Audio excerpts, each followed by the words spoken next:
This is Taking Stock. I'm Bruce Whitfield, and there's a really interesting phenomenon happening in the corporate world, and that is people with big ideas who don't necessarily fit into that corporate world are finding their way into, predominantly at the moment, fintech companies, financial technology companies.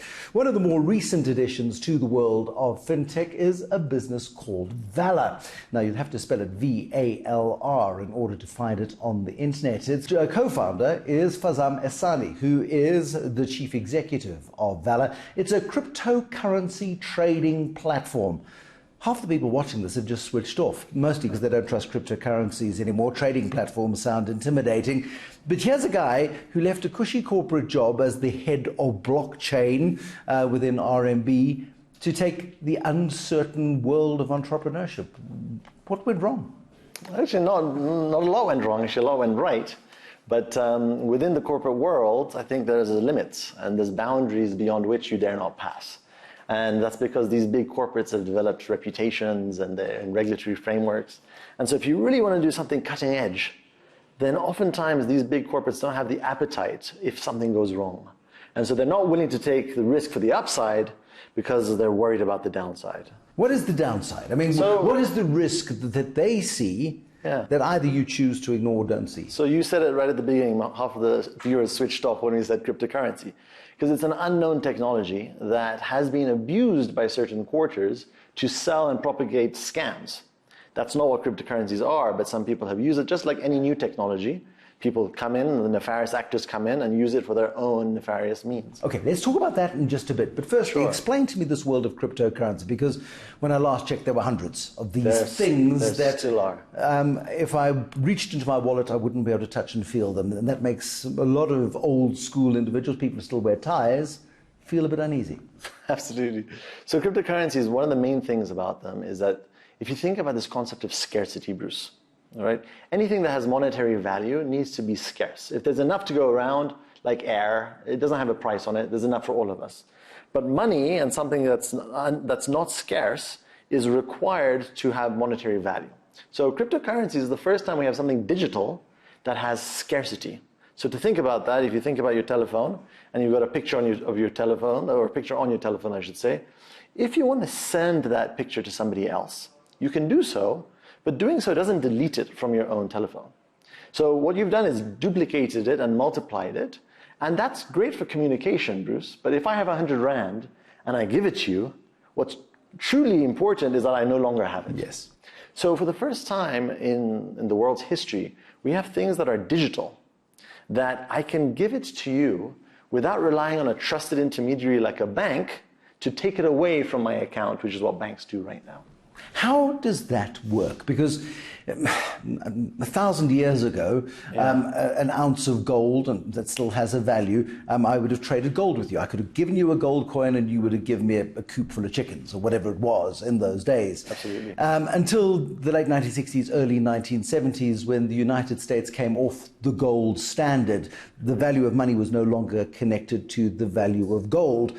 We then got things called fiat currencies. Yes. Which are essentially pieces of paper with no discernible value whatsoever, but we accept those pieces of paper as having a 10, a 20, a 50, 100 or 200 Rand value in the South African context. Yet I'm skeptical about a digital thing, a digital means of exchange, simply because I can't actually hold and feel it. Absolutely, and you said it yourself, that since 1971, we've gone off the gold standard. And right now, me and you use pieces of paper that have a government stamp on it and a couple of zeros, 100 on it. And very few people sit back and ask themselves, why does that have value? A $100 bill costs 15 US cents to create, to produce. Yet when I give that to somebody else, they're willing to give me a whole lot more value than 15 cents for that piece of paper. It was historically, as you said, backed by gold. And it was just simpler rather to have pockets full of gold, this heavy metal, to leave that metal with somebody else, to have a depository receipt, which was the money that we have. And then whenever we wanted to get the gold, we would give them the piece of paper and get the gold. Now, we got so used to using this money that we forgot there was gold backing it. And then in 1971, President Nixon, as you said, severed that gold standard with the dollar. And humanity continued using these pieces of paper without thinking twice about what actually backs them. If you ask many people today, a lot of people still think that paper money is backed by gold, and it just plainly isn't.